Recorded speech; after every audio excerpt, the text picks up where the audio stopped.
तो ये सारा बिजनेस की ट्रांजैक्शन है। अब बिजनेस की ट्रांजैक्शन क्या कर रही हैं, ये एसेट्स की नेचर चेंज कर रही हैं, लायबिलिटीज की नेचर चेंज कर रही हैं और इन्हीं को ही बार बार कोशिश कर रही हैं। सपोज करते हैं कि उसके पास 2 मिलियन की इन्वेंट्री है, उसमें से 1 मिलियन की इन्वेंट्री उसने सेल कर दी है और ये इन्वेंट्री उसने 2 मिलियन में सेल की।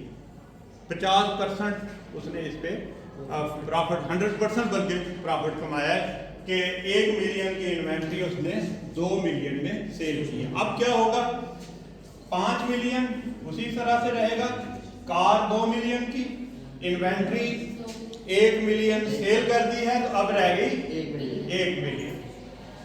और शॉप जो है, शॉप 2 मिलियन और मार्केटेबल सिक्योरिटी फिर 1 मिलियन। फिर क्या हुआ है, ये 2 मिलियन की जो उसने इन्वेंट्री सेल की है, इसके 2 आउटपुट होंगे, या तो उधार पे सेल की है या कैश पे सेल की है। अगर कैश पे सेल की है तो ये कैश पड़ेगा, नहीं तो उधार पे सेल की है तो अकाउंट रिसीवेबल। फर्ज करते हैं कि उधार पे सेल की है तो 1 मिलियन की इन्वेंट्री थी, 2 मिलियन की उसने सेल कर दी, तो यहां पर अकाउंट रिसीवेबल कितने जनरेट होंगे, 2 मिलियन।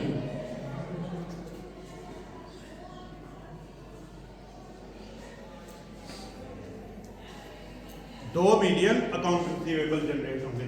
दूसरी साइड पे अगर हम देखेंगे तो 1 मिलियन की इन्वेंट्री थी, 2 मिलियन अकाउंट रिसीवेबल आ गए, तो 1 मिलियन किधर गया, 1 मिलियन की कास्ट ऑफ गुड्स सोल्ड है।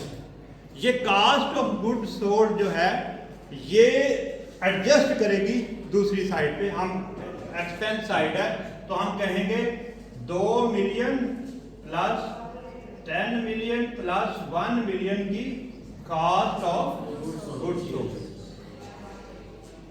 अब असल में ये सारा मामला हो रहा है, इसमें से कौन सी चीजें आपने उठानी है जो बैलेंस शीट में जाएंगी और कौन सी चीजें आपने उठानी है जो कि आपकी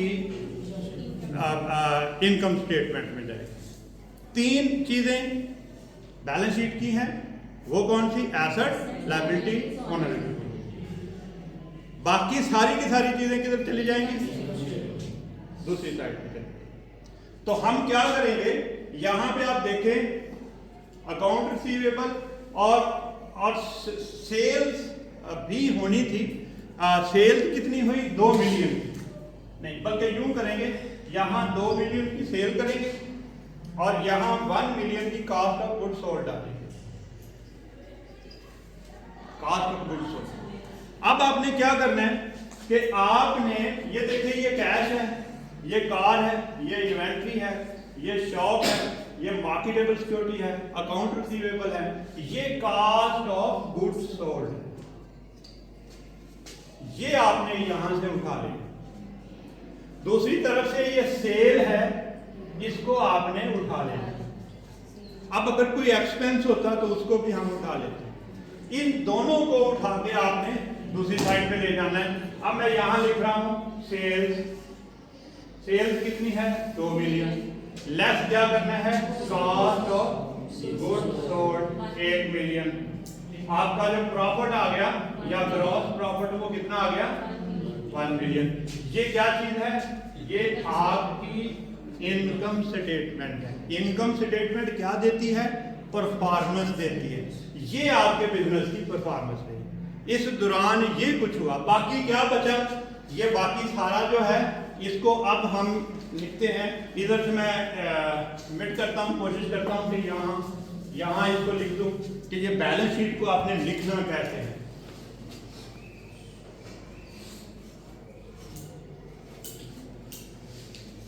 सबसे पहले आपने कैश लिखना है, तो कैश कितना है, 5 मिलियन। उसके बाद आपने क्या लिखना है, कोई बताएगा, मार्केटेबल सिक्योरिटी। तो आपके मार्केटेबल सिक्योरिटी कितने हैं, उसके बाद क्या लिखना है, उसके बाद क्या लिखना है, अकाउंट रिसीवेबल। वो कितने हैं, 2 मिलियन। उसके बाद हमने क्या लिखना है, इन्वेंट्री। वो कितनी है, इन्वेंट्री कितनी है, 1 मिलियन। उसके बाद क्या रह गया, ये लिखा गया, ये लिखा गया, कार रहेगी 1 मिलियन।